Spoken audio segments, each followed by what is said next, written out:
All right. So, what sets New Zealand apart from filmmaking in other countries you've worked in? Crew, skills, people, lifestyle, ease of work, etc.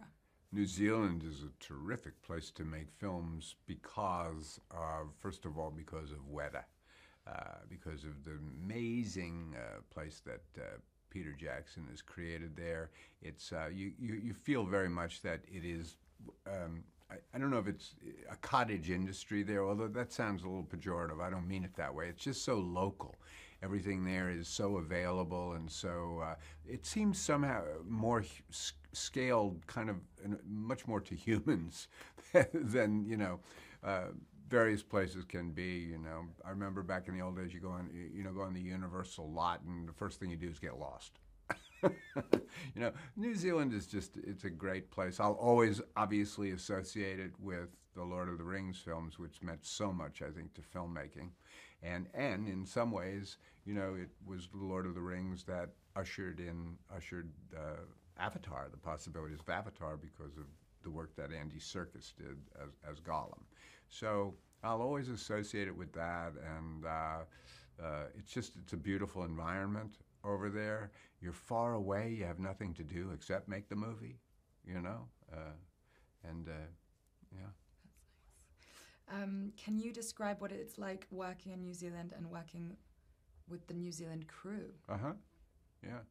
Well, the Kiwis they're a terrific people as a group. I get along very well with them.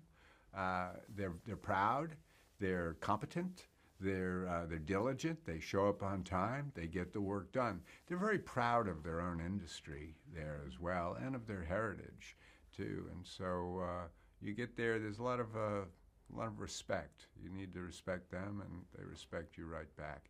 And they're low key. They're not nearly as a people, and I don't mean to profile people as a people, but they're not as kind of blatantly aggressive, I think, as perhaps we are as Americans. So when you get there, you can kind of lighten up just a little bit, it seems to me.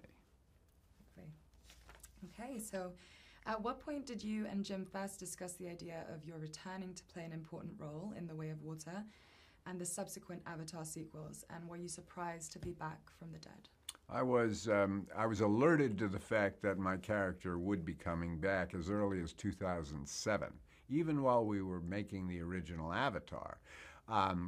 If Avatar, if I had not perhaps accomplished the role, he might have rethought that. But the truth of the matter was, I think that Quaritch came out very well, and we enjoyed working together, and more importantly, he enjoyed working with me, I suppose.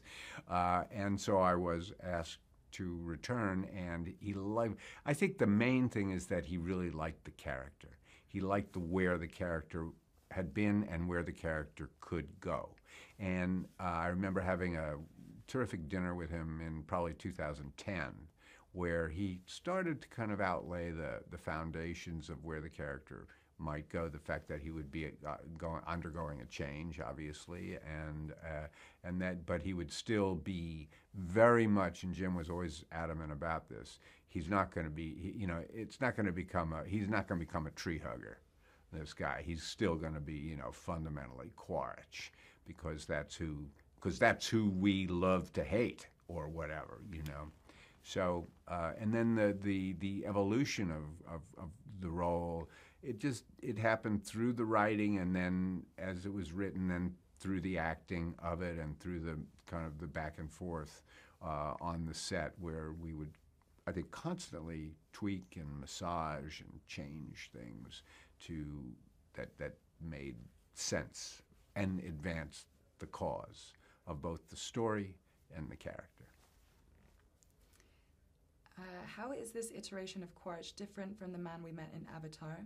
Could you explain the idea of recombinant? Mm-hmm. And what can you tell us about Quaritch's relationship with the RDA? What about his relationship with the character of Spider? Mm-hmm. There's a number of things in there. Quaritch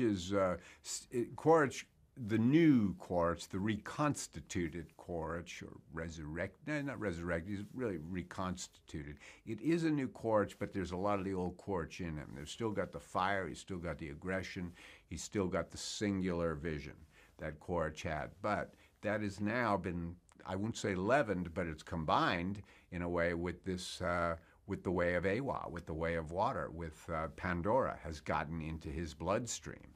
And that's going to have all kinds of repercussions on how he behaves, how he moves, how he thinks, how he feels, what does it do to his spirit.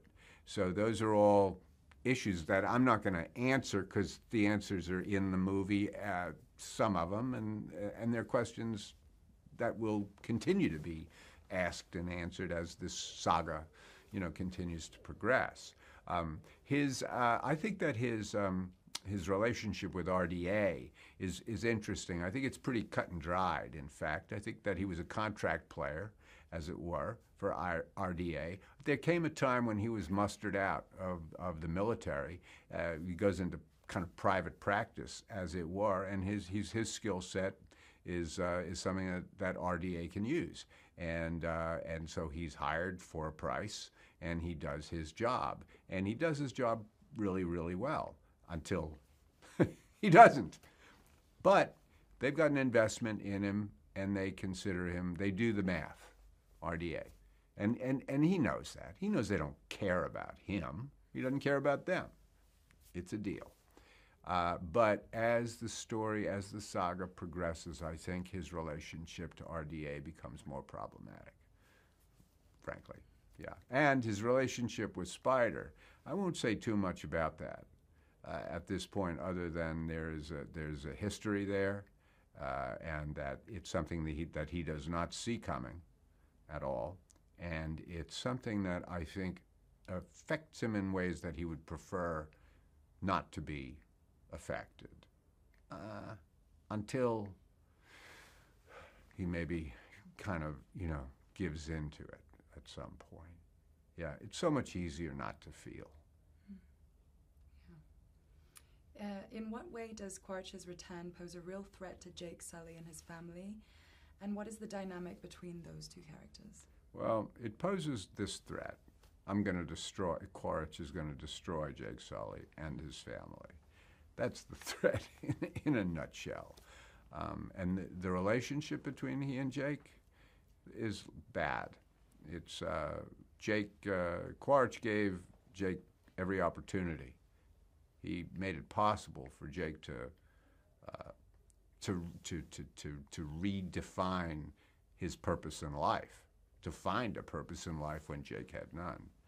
And essentially, Jake spat in his face and betrayed him.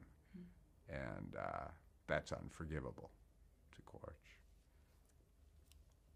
One more. Did you approach the character differently this time around? And if so, in what ways? What did you do to prepare to play Quaritch once more?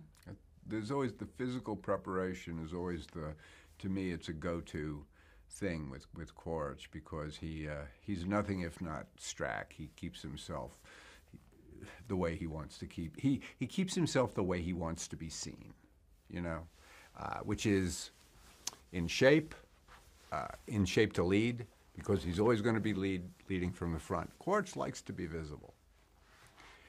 So the preparation was very physical, of course, and then there's a lot of talking about the character, but in the end, the talk is just the talk. It's all about, you can talk and talk and talk and talk, but then you got to get on, you get on the stage and you start to explore. You start to kind of run your fingers through the dirt of the scene and try and stir things up, and that's where you really find the character. You can make all the plans in the world. I'm going to do this, and I'm going to do this, I'm going to do this with the character. It don't really work that way. You just get yourself in shape, get yourself prepared for discoveries to happen and for surprises to occur, so you can kind of deal with them, and that's how life happens on the screen. Yeah, that's amazing. Thank you so much for time. You got it. We're good to cut.